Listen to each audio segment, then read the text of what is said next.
मंगलम भगवान वीरो मंगलम गौतमोगणी मंगलम कुंद कुंदार्यो जन धर्मोस्तु मंगलम सर्वमंगल मांगल्यम सर्वकल्याणकारकम प्रधानम सर्वधर्माणां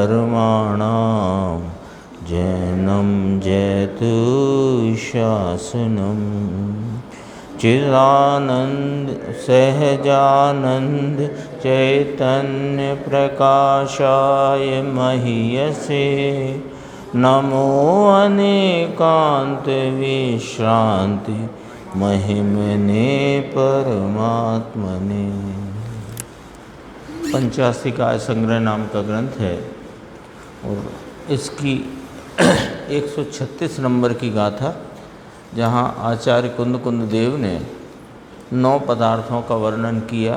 उस अधिकार में यहाँ पर जो पिछली गाथा में द्रव्य पुण्य आश्रव के निमित्त रूप जो शुभ भाव के 3 प्रकार बताए थे, एक तो प्रशस्त राग और एक जीवों के प्रति अनुकंपा का भाव और चित्त की अकलुषितता, तो उनके अलग अलग वर्णन अब इन गाथाओं में हैं।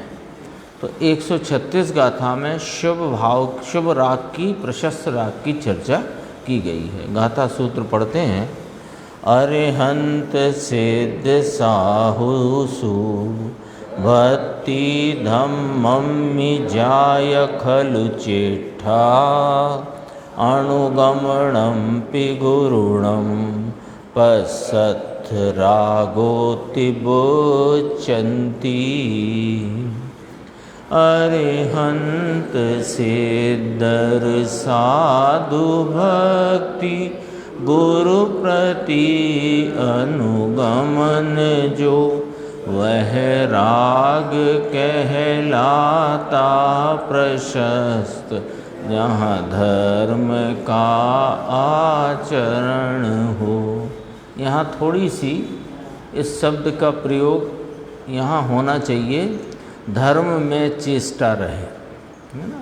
ऊपर से भी मिला सकते हैं, धम्मम जाया खलु चेष्टा, संस्कृत में भी मिला सकते हैं। अरिहंत सिद्ध साधुसु भक्ति धर्मे य च खलु चेष्टा।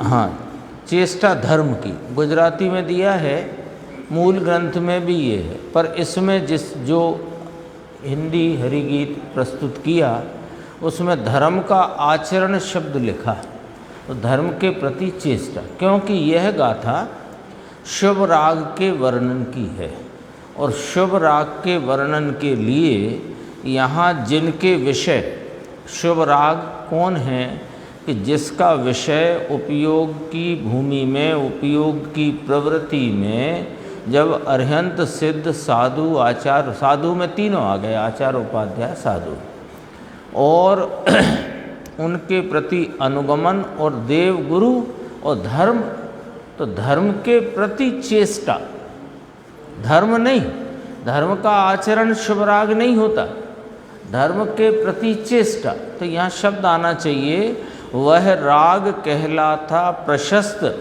धर्म में चेष्टा रहे। गुजराती में यही है, आप कहो तो मैं वो भी बताता हूँ। हाँ हाँ, तो इधर अरिहंत साधु सिद्ध प्रतिष्ठा धर्म में गुरु तणु अनुगमन ये परिणाम राग प्रशस्त नाम। ये थोड़ा ध्यान यहाँ अपना रहना चाहिए, इस अपेक्षा से कहा। टीका की प्रथम पंक्ति जो गाथा की उत्थानिका है, यह गाथा सूत्र प्रशस्त राग के स्वरूप का कथन है। अन्वयार्थ, अरिहंत सिद्ध साधुओं के प्रति भक्ति, धर्म में यथार्थतया चेष्टा और गुरुओं का अनुगमन, वह प्रशस्त राग कहलाता है ना। प्रशस्त रागा इति ब्रुवंती, है ना। शुभ राग के, शुभ भाव के 3 भेद किए। शुभ राग प्राणियों के प्रति अनुकंपा और चित्त की अकलुषितता, 3 भेद किए शुभ भाव के। तो शुभ भाव का एक भेद आया शुभ राग। उस शुभ राग का वर्णन इस गाथा में है। तो शुभ राग को वर्णित किया, है ना। सामान्य अपन यदि संक्षिप्त में बोले तो देव गुरु धर्म के प्रति भक्ति, उनका अनुगमन अनुसरण करने का, तो उनका अनुसरण में तो राग ही होगा ना। और उनने जिसका अनुसरण किया ऐसे अपने शुद्धात्मा का अनुसरण करे तो धर्म होगा। तो राग की चर्चा है इस गाथा में। शुभ राग किसे कहा, इसमें बहुत फुटनोट हैं और बहुत गंभीर चर्चा है।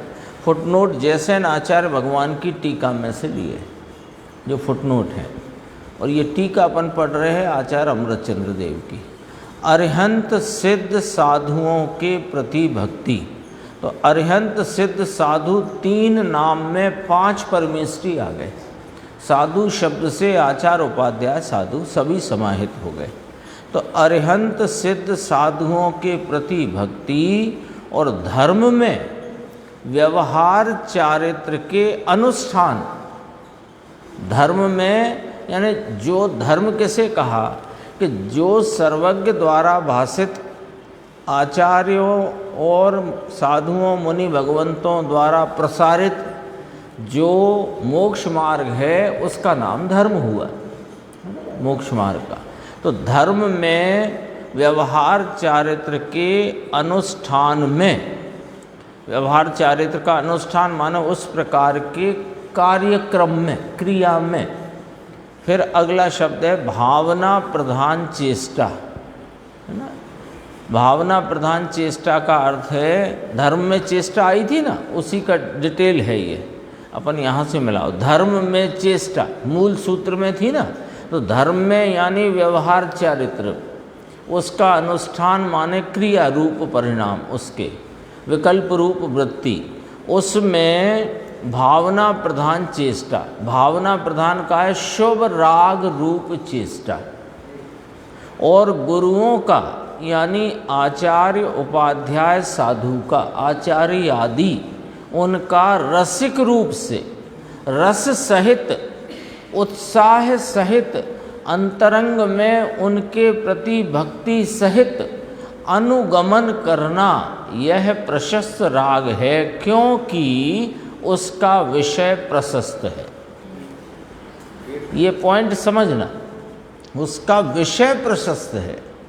वो कारण है शुभ राग के, ये नहीं कहा गया है। ये गुरुदेव ने बहुत स्पष्टीकरण किया है इस पॉइंट का, यानी यहाँ कारण शब्द इस्तेमाल नहीं हो सकता। उसका कारण प्रशस्त है ऐसे नहीं कह सकते, क्योंकि राग का कारण वेद, देवगुरु शास्त्र नहीं, और आत्मा का स्वभाव नहीं, और कर्म का उदय नहीं, है ना। अब निमित्त कारण कहो तो एक बार कहा जा सकता है, लेकिन निमित्त भी कब कहा गया कि वे विषय हैं, इसलिए निमित्त कहने का कोई हेतु होना चाहिए ना, है ना। और किसी को क्यों नहीं निमित्त कहा।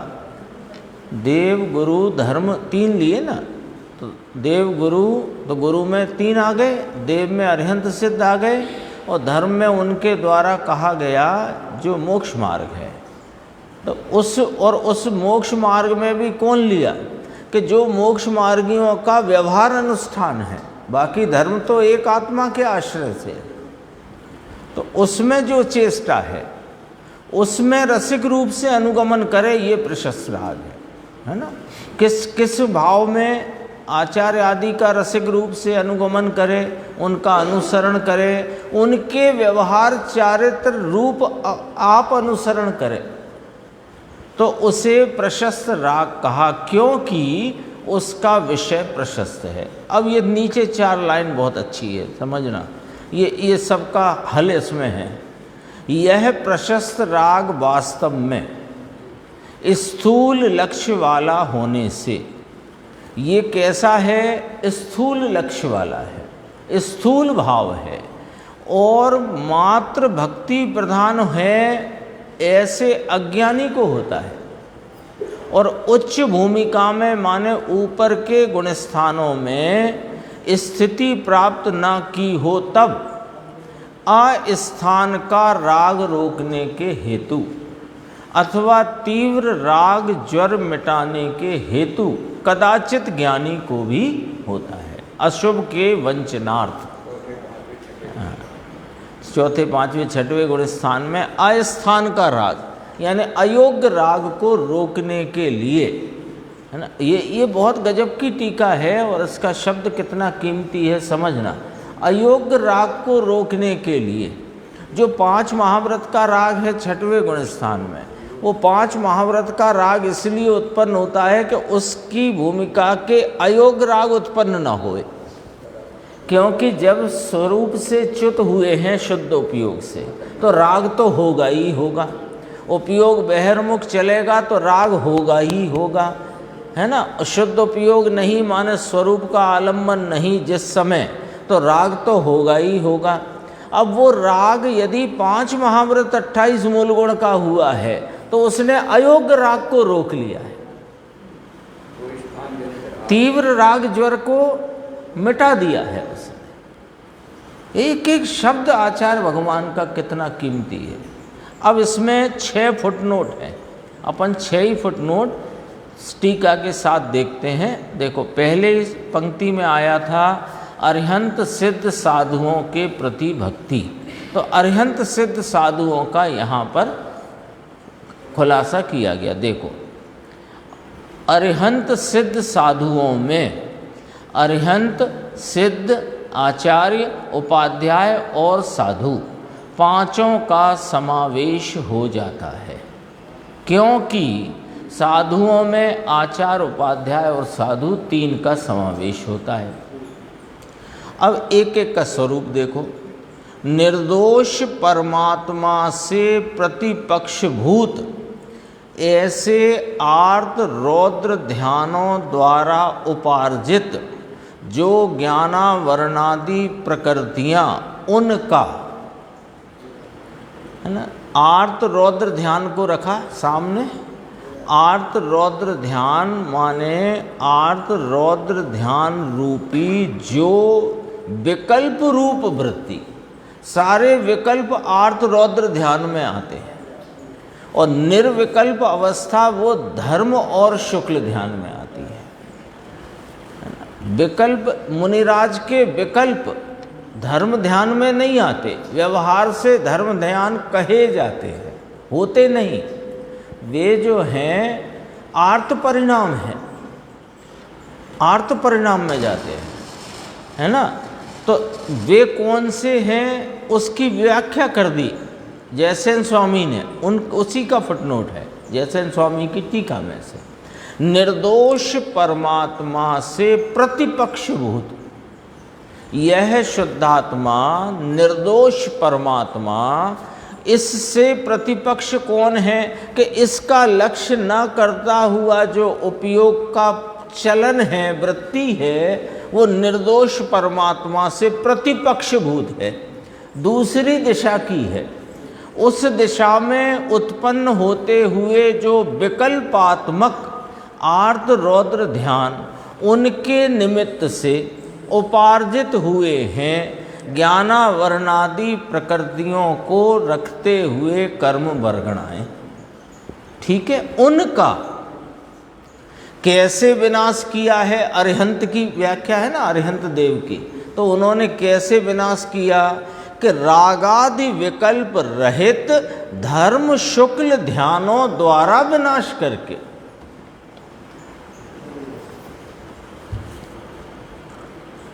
कितनी स्पष्टता है टीका में। अरे वो तो मुनिराज के जो विकल्प हैं उन्हें धर्म ध्यान कहा है नहीं, व्यवहार से कहा है। यदि वे धर्म ध्यान होते तो उनके निमित्त से ज्ञानावरणादि प्रकृतियाँ का बंध क्यों होता।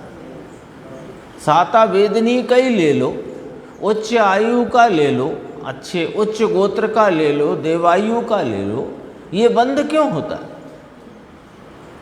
यदि वे धर्म ध्यान थे तो धर्म ध्यान से बंद हो, ऐसे कैसे हो सकता है? यानी राग से भी बंद हो और धर्म से भी बंद हो, ये तो अनीति संभव है नहीं। देखो कितनी स्पष्ट है, दो पंक्तियों में पूरा मामला साफ है, क्या तो मोक्ष मार्ग है और क्या तो बंध मार्ग है। दोबारा फुटनोट बहुत गंभीर है। निर्दोष परमात्मा यानी अपना त्रिकाली ध्रुव ज्ञायक स्वभाव, उससे प्रतिपक्ष वर्तती हुई जो दशा, यानी उससे विपरीत दिशा में वर्तती हुई दशा, वह कैसी है कि विकल्प रूप है। उस विकल्प में कौन सा ध्यान खड़ा है कि आर्त ध्यान, रौद्र ध्यान, यानी वे रागादि विकल्प उनके निमित्त से उपार्जन हुआ है किनका? ज्ञानावरणादि प्रकृतियों, कर्म प्रकृतियों का। ठीक है, उनका नाश किया। कैसे किया? रागादि विकल्प रहित धर्म शुक्ल ध्यानों से। तो धर्म शुक्ल ध्यान में क्या फर्क है? कि कोई फर्क नहीं, उग्र तीव्रता और मंदता का फर्क है। दिशा एक ही है, विषय एक ही है, विषय अपना वही निर्दोष परमात्मा। तो रागादि विकल्प रहित धर्म शुक्ल ध्यानों द्वारा विनाश करके किनका? वे निमित्त में कर्मों का, परिणति में मलिनता का, निमित्त में कर्मों का, परिणति में मलिनता का नाश करके, विनाश करके क्या प्राप्त हुआ? कि क्षुदादि 18 दोष रहित हुए और केवल ज्ञानादि अनंत चतुष्टय सहित हुए। वे अरहंत कहलाते हैं। अरहंत की व्याख्या आई। अरहंत कैसे कहना? कोई कहेगा लो पाठशाला की बातें चल रही हैं यहाँ तो। अरे अभी अरहंत का स्वरूप भी जान लेना, वास्तविक तो अपने स्वरूप जाने बिना ना रहे। वो जो अबद्ध अस्पृष्ट आदि, वो अबद्ध अस्पृष्ट आदि को जानना हो तो अरहंत का स्वरूप जानो। लिखा कि नहीं लिखा? 4 पंक्ति में कितनी स्पष्टता है। रहित सहित, नास्ति अस्ति, क्षुदादि 18 दोष रहित और केवल ज्ञानादि अनंत चतुष्टय सहित हुए हैं, वे अरहंत कहलाते हैं। फिर देखो, लौकिक अंजन सिद्ध आदि से विलक्षण, ऐसे जो ज्ञानावरणादि अष्ट कर्म के अभाव से सम्यक्त्व आदि अष्ट गुणात्मक हैं और लोकाग्र में बसते हैं, वे सिद्ध हैं। इसमें कैसे समझना? 2 पंक्ति में सिद्ध की व्याख्या करी। तो जो अरहंत पद जैसे प्राप्त हुआ वो इसमें शामिल कर लो। अरहंत पद की व्याख्या करी ना, तो अरहंत पद कैसे हुआ? कि आर्त रौद्र ध्यानों से उपार्जित जो कर्म हैं, ज्ञानावरणादि घाती कर्म हुए ना, उनका विनाश किया। और रागादि विकल्प कैसे विनाश किया? कि रागादि विकल्प रहित धर्म शुक्ल ध्यानों से जिन्होंने और अपनी परिणति में केवल ज्ञानादि अनंत चतुष्टय प्राप्त किया है और क्षुदादि 18 दोष रहित हुए हैं, पर लेकिन अभी शरीर संयोग है और अघाती कर्म का संयोग है। तो लौकिक अंजन सिद्ध आदि से विलक्षण, विरुद्ध लक्षण, ये इसमें ज्ञानावरणादि में नहीं जोड़ना। लौकिक अंजन सिद्ध आदि से विरुद्ध लक्षण वे सिद्ध हैं। कैसे हैं? लौकिक अंजन के ज्ञानावरणादि अष्ट कर्म उनके अभाव को प्राप्त हुए हैं और सम्यक्त आदि अष्ट गुणों को प्राप्त हुए हैं। यहाँ भी नास्ति अस्ति आ गई। 8 कर्मों से रहित हुए हैं और सम्यक्त आदि अष्ट गुणों से भूषित हुए और प्रकट हुए हैं। और कहाँ बसते हैं? कि लोकाग्र में बसते हैं, वे सिद्ध हैं। अब आचार्य उपाध्याय साधु की देखो।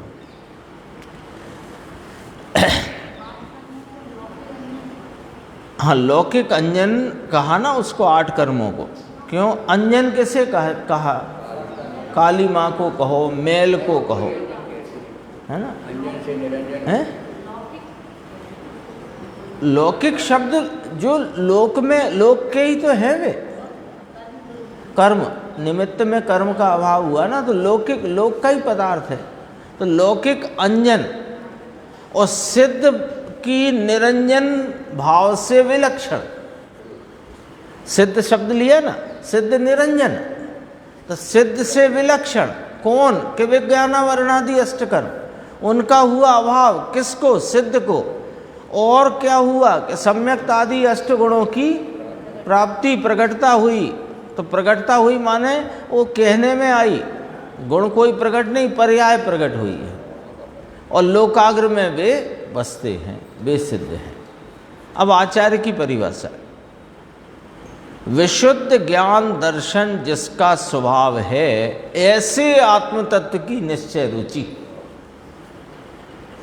बहुत गंभीर है फुटनोट, है ना? आचार्य भगवान की व्याख्या, विशुद्ध ज्ञान दर्शन जिनका स्वभाव है, ऐसा आत्म तत्व, उसकी निश्चय रुचि, वैसी ही ज्ञप्ति और वैसी ही निश्चल अनुभूति, सम्यक दर्शन ज्ञान चारित्र।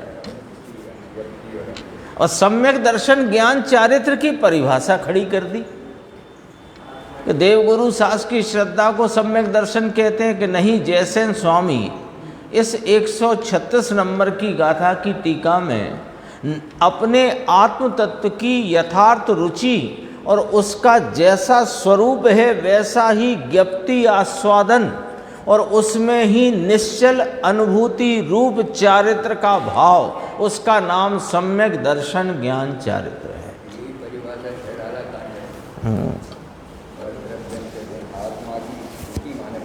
हाँ, रुचि शब्द माने प्रतीति, अपने में ली। पर द्रव्य की इच्छा के परिहार पूर्वक, पर द्रव्य के प्रति किंचित भी वांछा को न रखते हुए, इसी आत्मद्रव्य में, उसी आत्मद्रव्य में, कौन सा आत्मद्रव्य? जिसकी यथार्थ रुचि, जिसका अपनी परिणति में आस्वादन संचेतन किया, उसी आत्मद्रव्य में प्रतपन्न अर्थात तपश्चरण, है ना? तपाचार हुआ। ये ऊपर दर्शनाचार आ गया, ज्ञानाचार आ गया। ज्ञानाचार कैसे आ गया? वैसी ही ज्ञप्ति और दर्शन निश्चय रुचि दर्शनाचार, वैसी ही ज्ञप्ति ज्ञानाचार और निश्चल अनुभूति चारित्राचार, और फिर उसी आत्मद्रव्य में प्रतपन अर्थात तपश्चरण, ये आ गया तपाचार। और स्वयं शक्ति को छुपाए बिना वैसा ही अनुष्ठान वीर्याचार। ऐसे पंचाचार, निश्चय पंचाचार, यथार्थ पंचाचार, उसको तथा उसके साधक व्यवहार पंचाचार को, आचार्य है ना, अभी अरिहंत सिद्ध थोड़ी हुए हैं, अपूर्णता है, अल्पता है। तो निश्चय पंचाचार, दर्शन निश्चय दर्शनाचार, निश्चय ज्ञानाचार, यथार्थ चारित्राचार, तपाचार, निश्चय वीर्याचार, उसको तथा उसके साधक, साधक उसे व्यवहार से कहा। किसको? व्यवहार पंचाचार को व्यवहार से साधक कहा, कि जिसकी विधि आचार आदि शास्त्रों में कही। आचरण के जो शास्त्र चरणानी योग के हैं, उन शास्त्रों में व्यवहार पंचाचार की विधि बताई गई है। उससे अर्थात उभय आचार को जो स्वयं आचरते हैं। निश्चय व्यवहार, भेदा भेद रत्नत्रय, निश्चय व्यवहार मोक्ष मार्ग। तो वास्तव में मोक्ष मार्ग तो निश्चय मोक्ष मार्ग है, लेकिन साथ में रहे हुए भूमिका के योग का जो राग है, जो उन्हें अति तीव्र राग ज्वर से बचाता है और अयोग्य स्थान के राग में जाने नहीं देता, ऐसा वो राग व्यवहार से साधक कहने में आया है। और वह उनके आचरण में, प्रवर्तन में पाया जाता है। हाँ, तो वे स्वयं आचरते हैं और उसका आचरण कराते हैं, इसलिए उनका नाम आचार्य है ना। आचार्य शब्द आया ना, ये दीक्षा देते हैं इसलिए आचार्य है, उनको उनके आचार्य ने पद दे दिया था इसलिए आचार्य हैं। ये सब तो कहने की बातें हैं। आचार्य शब्द कहाँ से आया कि पंचाचार, यथार्थ निश्चय पंचाचार और अयोग स्थान में जाने न दे ऐसा व्यवहार पंचाचार, उन दोनों आचारों को जो आचरते हैं स्वयं और दूसरों को उसी आचरण में लगने में निमित्त होते हैं, वे आचार्य हैं। तीन की बात हुई, अरिहंत की, सिद्ध की, आचार्य की। अब उपाध्याय की बात। अब उपाध्याय की परिभाषा देखो। 5 अस्थिकायों में जीवास्तिकाय को, यानी शुद्ध जीवास्तिकाय को फिर स्पष्ट किया। 6 द्रव्यों में शुद्ध जीव द्रव्य को, 7 तत्वों में शुद्ध जीव तत्व को और 9 पदार्थों में शुद्ध जीव पदार्थ को। 5 अस्थिकाय, 6 द्रव्य, 7 तत्व, 9 पदार्थ जो भगवान की वाणी में आए और द्वादशांग रूप से जिसकी चर्चा की गई है। द्वादशांग का सिलेबस कितना कि 5 अस्थिकाय, 6 द्रव्य, 7 तत्व, 9 पदार्थ। तो उसमें भी किसको उपादेय कहते हैं कि 5 अस्थिकाय में शुद्ध जीवास्तिकाय को, 6 द्रव्यों में शुद्ध जीव द्रव्य को, 7 तत्वों में शुद्ध जीव तत्व को और 9 पदार्थों में शुद्ध जीव पदार्थ को, जो निश्चय नैसे नाम वास्तव पने, यथार्थ पने से उपादेय कहते हैं। हाँ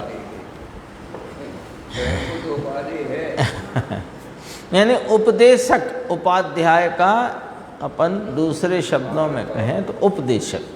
तो उपदेशक हैं तो राग का उपदेश दे।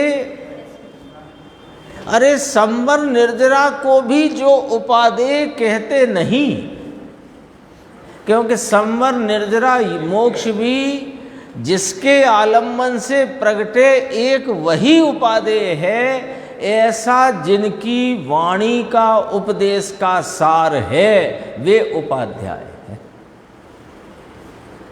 ऐसे ही नहीं है पंचपरमेष्टि, हाँ कि रूप धर लिया और पंचपरमेष्टि में आ जाए, नहीं, ऐसे नहीं है।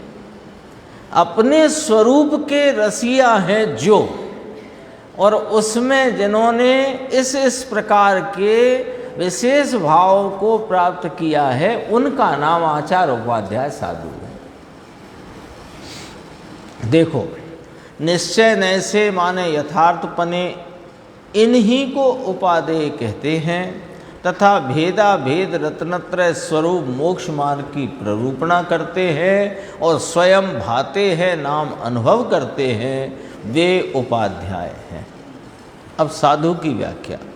निश्चय चतुर्विध आराधना द्वारा, निश्चय चतुर्विध आराधना द्वारा जो शुद्ध आत्मस्वरूप की साधना करते हैं वे साधु हैं। साध्यते इति साधु आया था ना। अब एक शब्द आया था अनुष्ठान, वो अनुष्ठान शब्द आया यहाँ पर। व्यवहार धर्म में यानी व्यवहार चारित्र के अनुष्ठान में फिर शब्द आया भावना प्रधान चेष्टा और गुरुओं का नाम आचार्य आदि का रसिक रूप से अनुगमन, यह प्रशस्त राग है। तो 3 शब्द अपन ने पढ़े, 3 का फुटनोट देखते हैं। अनुष्ठान माने आचरण, आचरना, अमल में लाना। तीसरा भावना प्रधान चेष्टा, भाव प्रधान प्रवृत्ति, शुभ भाव प्रधान व्यापार, क्योंकि ये शुभ राग की व्याख्या है। शिव राग की व्याख्या। यदि ये ना आत्म भावना प्रधान चेष्टा तो वो शुद्ध उपयोग की व्याख्या होगी। ये शुभ राग की व्याख्या है। तो शुभ भाव प्रधान व्यापार।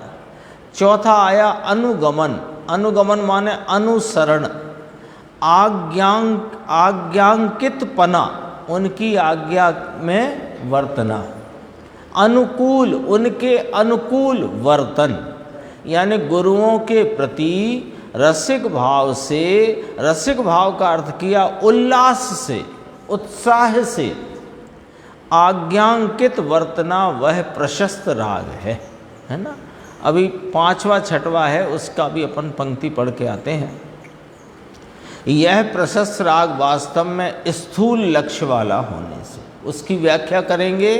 और नीचे छठवा है कि अस्थान का राग रोकने के हेतु ज्ञानी जनों को भी वे आते हैं। तो पांचवे की व्याख्या देखो। अज्ञानी का लक्ष्य नाम ध्येय स्थूल होता है, इसलिए उसे केवल भक्ति की ही प्रधानता होती है। अज्ञानी को ये सूक्ष्म तत्व तो पकड़ में नहीं आया, तो उसका तो ध्येय ये सूक्ष्म तत्व बना ही नहीं है, तो स्थूल लक्ष्य है उसका। उसके ध्येयभूत भाव, देहभूत वस्तु पदार्थ भाव वे स्थूल है, तो उसे केवल भक्ति की ही प्रधानता रहती है। और छठवें में लिया ज्ञानियों के संदर्भ से, है ना। ऊपर के गुण स्थानों में स्थिति प्राप्त न की हो तब अस्थान का राग रोकने के हेतु अथवा तीव्र राग ज्वर मिटाने के हेतु कदाचित ज्ञानी को भी होता है। उसका अर्थ अस्थान माने अयोग्य स्थान का, अयोग्य विषय की ओर का, अयोग्य पदार्थों का अवलंबन लेने वाला। भूमिका में जो अयोग्य है, मुनिराज को वस्त्र आदि वे उनकी भूमिका में अयोग्य विषय है, अयोग्य पदार्थ है। श्रृंगार है ना, केश आदि का श्रृंगार, शरीर का श्रृंगार, शरीर के पे धारण करते हैं जो ग्रस्त, ऐसे वस्त्र, ये सब कौन है? अयोग्य विषय है, अयोग्य पदार्थ हैं। इनका अवलंबन लेने से रोकता है कौन? कि वो 5 महाव्रत 28 मूल गुण का अचेलक पने का जो विकल्प है, शिवराग है, वो उन्हें रोकता है। ये चर्चा यहाँ तक आई। गुरुदेव का व्याख्यान देखते हैं। देखो पेज नंबर यहाँ से शुरू हुआ, हिंदी 467 है। हाँ, कुगुरु में चौथे गुण स्थान में कुगुरु, कुदेव और कुशासक का वे अयोग्य स्थान हैं। 5वें गुण स्थान में भी जो अणुव्रत हैं, तो अणुव्रत का जितना भी भाव उन्होंने प्रतिज्ञा रूप लिया है, वो सब अयोग्य स्थान में जाएंगे। हाँ, तो वो तो भूमिका के योग्य जो है भाव वही आए। तो वो वाला भाव क्या कर रहा है? वो वाला भाव मोक्ष मार्ग में नहीं बढ़ा रहा, ये समझ लेना। कि कोई कहे कि छठवा गुणस्थान उन्हें गुणस्थान से गिरने से रोकता है, तो कहा नहीं, गुणस्थान बढ़ने में तो शुद्धोपयोग ही है, और रोकने में भी वह 3 कषाय की अभाव रूप शुद्ध परिणति है।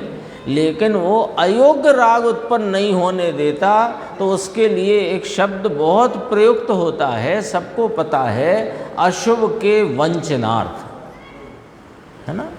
वंचनार्थ माने वचना नहीं, है ना। अपन उसका सादा अर्थ करेंगे तो वचना हुआ। वंचना माने अशुभ को नहीं होने देना, वंचना का अर्थ है। सामान्य अर्थ बचना कहते हैं, तो बचने के लिए नहीं, है ना। बचना तो तब हुआ कि अशुभ में जाए और बचे, ऐसा नहीं। वंचनार्थ अशुभ को उत्पन्न नहीं होने देता। ये देखो गुरुदेव का व्याख्यान है, टीका की 4, टीका शब्द डला है ना, हेडिंग, उसकी 4 पंक्ति के बाद। अरिहंत सिद्ध साधुओं के प्रति भक्ति। देखो, 3 लोक के नाथ साक्षात परमात्मा हो या प्रतिमा हो या सिद्ध आकार वाली सिद्ध भगवान की मूर्ति हो, और सिद्ध भगवान को लक्ष्य में ले, ख्याल में सिद्ध भगवान भक्ति में भाव से लक्ष्य में लेना, वह सब शुभ राग है, प्रशस्त राग है। फिर कहा अरिहंत सिद्ध साधु तो साधु में तीनों आ गए। नीचे फुटनोट में है, देखो नीचे है ना एकड़ा, एक का अंक बनाया है। तो अपन ये अरिहंत सिद्ध की व्याख्या देख चुके, उसमें जो विशेष बात है वो देखते हैं अपन। देखो अभी गुरुदेव ने कहा अगले पृष्ठ पे, अभी धर्म ध्यान में बहुत ही गड़बड़ चलती है। धर्म ध्यान है तो थोड़ा साथ में प्रशस्त राग है। धर्म ध्यान है ना, अपने स्वरूप के आलम्बन वाली निर्विकल्प वीतराग परिणति और निर्विकल्प शुद्ध उपयोग, वह है तो साथ में थोड़ा अभी प्रशस्त राग है। उसमें निर्जरा और संवर भी है, ये इनकार करते हैं। रागादि विकल्प रहित धर्म ध्यान में शुद्धता थोड़ी है, शुक्ल ध्यान में शुद्धता विशेष है।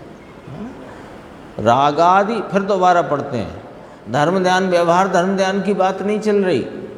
रागादि विकल्प रहित निर्विकल्प धर्म ध्यान में शुद्धता थोड़ी है और शुक्ल ध्यान में शुद्धता विशेष है, परंतु हैं तो दोनों राग रहित।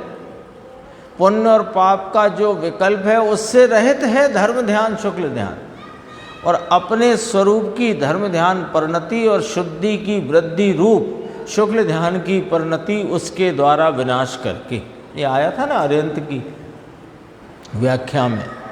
तो 8 कर्म उसके द्वारा विनाश हुए, किसके द्वारा? धर्म ध्यान और शुक्ल ध्यान के द्वारा। तो अरिहंत के संदर्भ में 4 कर्म निमित्त में से और मलिनता पूरी चली गई है, ये ध्यान रखना। और सिद्ध के मलिनता तो अरिहंत को ही चली गई, सिद्ध के तो जो संयोग में निमित्त रूप कर्म हैं 4 अघातिया, वो भी चले जाते हैं। हाँ, निमित्त भी नहीं। हाँ, बस अभी असिद्धत्व का भाव है, इतना ख्याल में लेना। तो मुमुक्षु ने प्रश्न किया कि धर्म ध्यान का कायोत्सर्ग हो, धर्म ध्यान का कायुसर्ग लिखा है ना, कायुसर्ग माने कायोत्सर्ग, धर्म ध्यान का कायोत्सर्ग होगा क्या उनको? कि ये धर्म ध्यान कायोत्सर्ग में है ही कहाँ? ख्याल आई बात? कायोत्सर्ग, तो कायोत्सर्ग माने काया की बात तो छोड़ दो, वो तो अन्य द्रव्य हुआ, लेकिन विकल्प, वो विकल्प जो है कायोत्सर्ग का, वो धर्म ध्यान में आता ही नहीं। हाँ, वो अर्थ ध्यान में जाता, ये तो विकल्प है। यहाँ तो आत्मा अनंत अनंत आनंद का कंद, उसकी अंतर्दृष्टि करके जो राग रहित ध्यान अपनी शुद्धता में हुआ, वह धर्म ध्यान है। वही धर्म ध्यान कर्म का नाश करने का उपाय है। बाकी दूसरे शुभ राग उपवास किए और ऐसा किया और वैसा किया, वह सब यहाँ आत्मा आनंद कंद ज्ञाता दृष्टा में लीनता की, धर्म ध्यान की पर्याय प्रकट करे, उससे कर्म का नाश होता है, उपवास फुपवास से नहीं होता है। तो मुनिराज उपवास करते हैं कि हाँ करते हैं, उनको इस जाति का विकल्प आता है, पर उससे नाश नहीं होता, बंद होता है। बंद होता है कि नहीं मुनिराज को? 10वें गुण स्थान तक बंद होता है। करणानि योग में कहा, चरणानि योग में उपवास का विधान कहा, और द्रव्यानि योग सबकी बात को स्पष्ट यहाँ पर प्रस्तुत। ये द्रव्यानि योग ही तो है।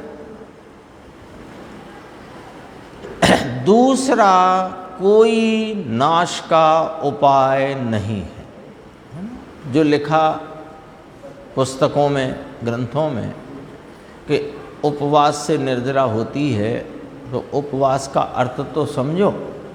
भोजन छोड़ने का नाम उपवास नहीं, आत्मस्वरूप में निकट रहकर उसमें लीन रहने से वहाँ शुद्धि की वृद्धि रूप धर्म ध्यान आदि होते हैं, तो उससे निर्जरा होती है। ऊपर कहा गुरुदेव ने, हाँ, ये तो इधर कहा कि देखो अभी पढ़ा था अपन ने, धर्म ध्यान है तो थोड़ा साथ में प्रशस्त राग है, उसमें निर्जरा संवर भी है, इसका यहाँ इनकार किया गया है। राग में संवर कहाँ से आया? राग को रोकने का नाम संवर होता है।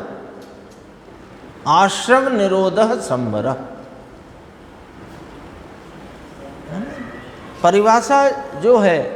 अब जब पहाड़ा 4 चौको 16 ही है तो तुम 4 चौको 20 क्यों कर रहे हो? नहीं, हमको चलता है 4 चौको 20, तो नहीं चलेगा ना। तो जब सिद्धांत है कि आश्रम निरोधः संवर, तो आश्रम को संवर तुम कैसे कह सकते हो? तो शुभ राग प्रशस्त राग आश्रम है कि संवर है? अब आप बताओ। जिस भाव से बंद हो वो आश्रम है, क्योंकि आश्रम से बंद है। ये तो 9 पदार्थों की चर्चा चली रही है। बंद काय से है? आश्रम से बंद है। तो जिससे बंद हो वो संवर कैसे? क्योंकि संवर पूर्वक निर्जरा है। सब साफ साफ तो है। वीतराग विज्ञान पाठमाला भाग 1 में भी बात है। 1 में हो कि बालबोध 3 में हो, मुझे पता नहीं, याद नहीं, पर है ना वहाँ बच्चों की पाठशाला में भी बात। वहाँ संक्षेप में है, यहाँ विस्तार से है, और समझना यही है। देखो, कहो समझ में आया सेठी? कल सेठी जी को समझ में नहीं आया था तो उन्होंने फिर पूछा था, अब समझ में आया क्या सेठी?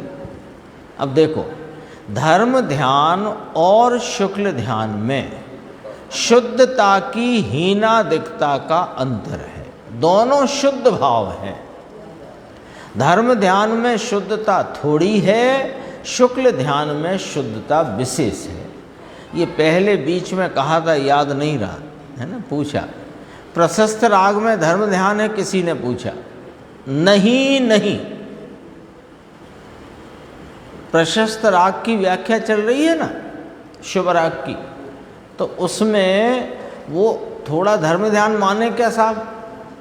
कि नहीं, प्रशस्त राग वह धर्म ध्यान नहीं है।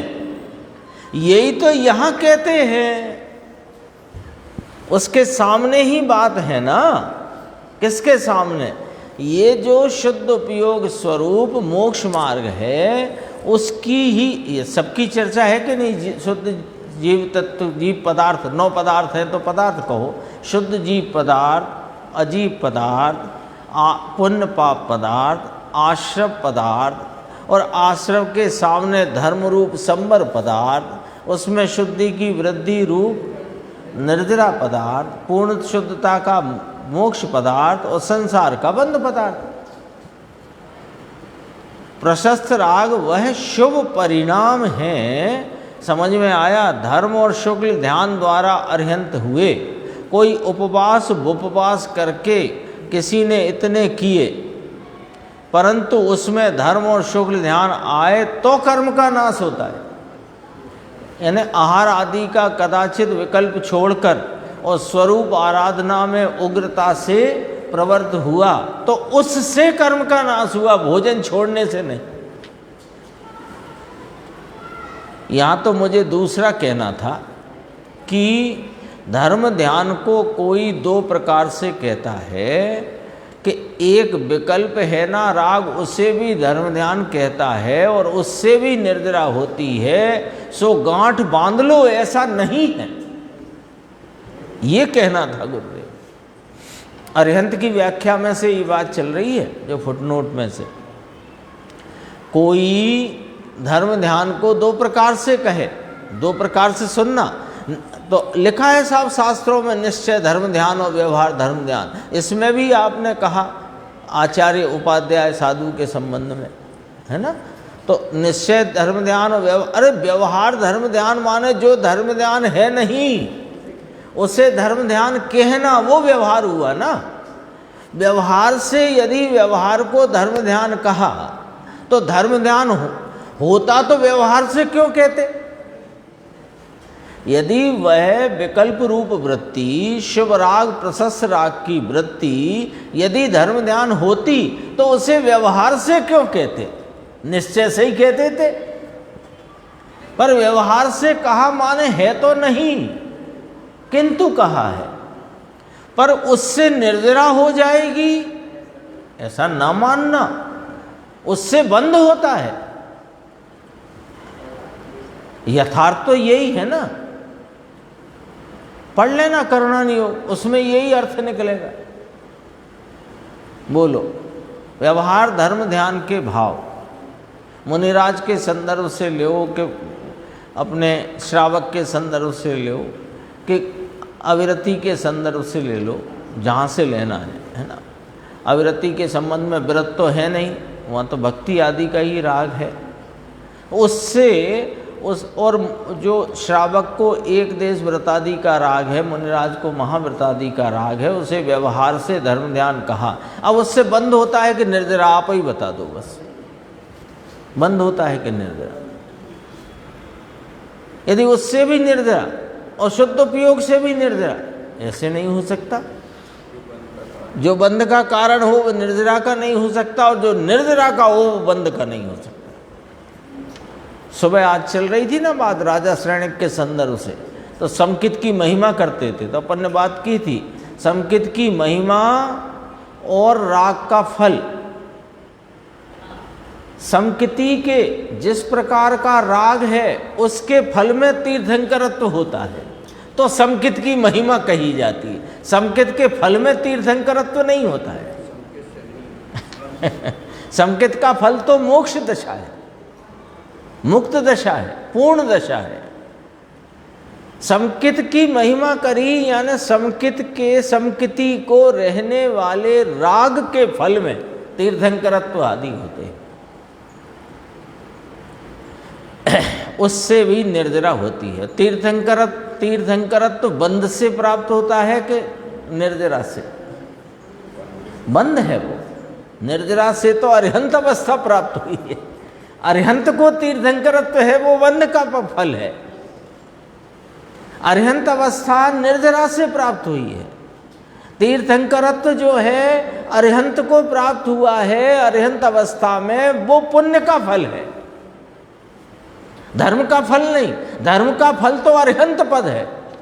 दोनों में फर्क समझना है।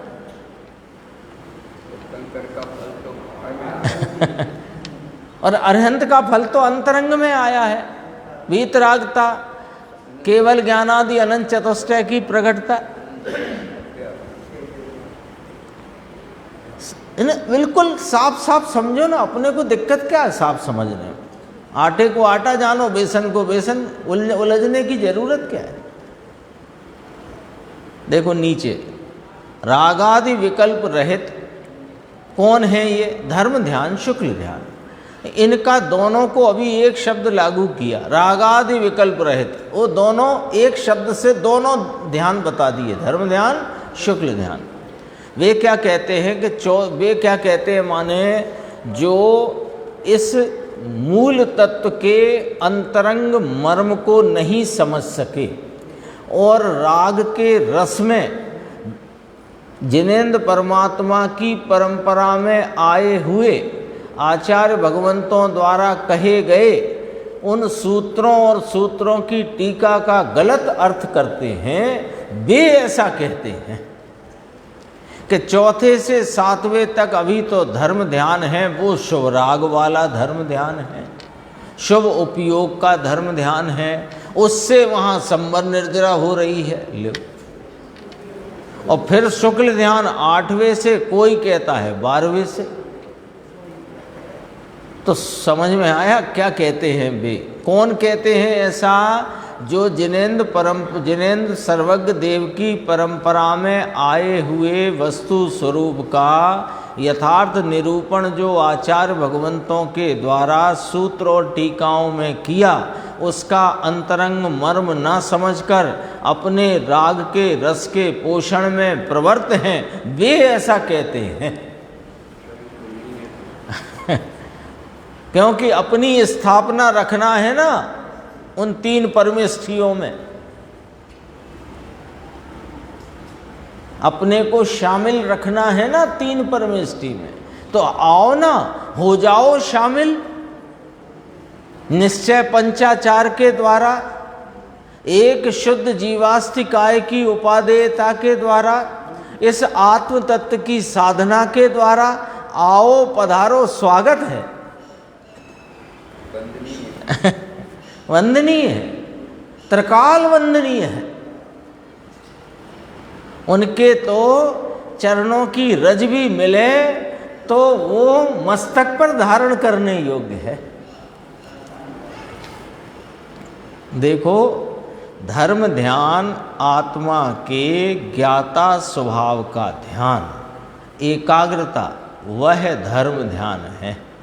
बीच में प्रशस्त राग आया भगवान का स्मरण आदि का, वह तो शुभ राग है, वह पुण्य बंध का कारण है, वह कर्म के नाश का कारण नहीं।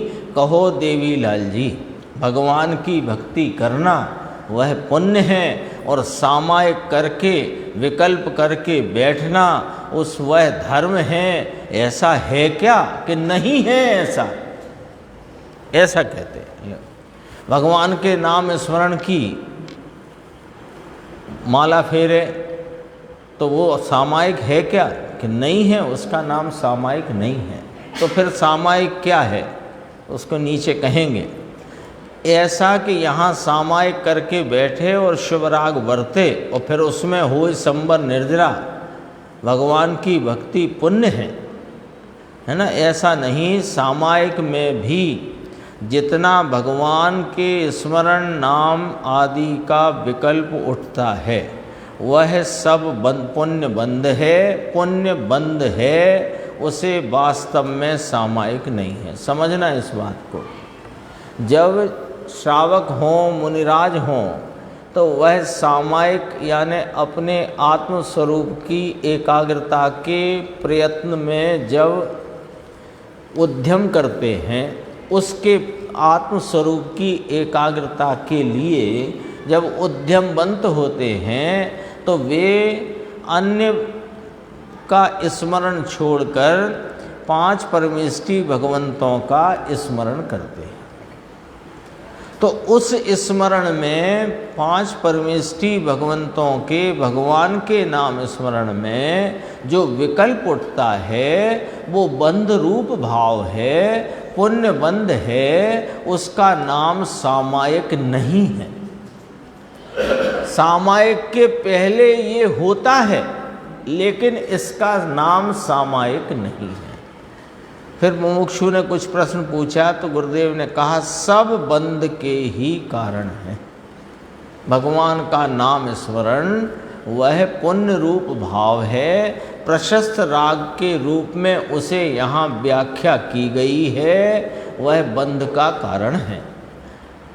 भगवान ज्ञायक चैतन्य मूर्ति निर्विकल्प स्वभाव को पकड़कर लीन होना, उसका नाम सामायिक है, उसका नाम धर्म ध्यान है, उसका नाम कर्म का नाश करने का उपाय है, वह संबर है। समझ में आया? आगे संबर का अधिकार आएगा और भी चर्चा है, अपन आगे की स्वाध्याय में उसे लें।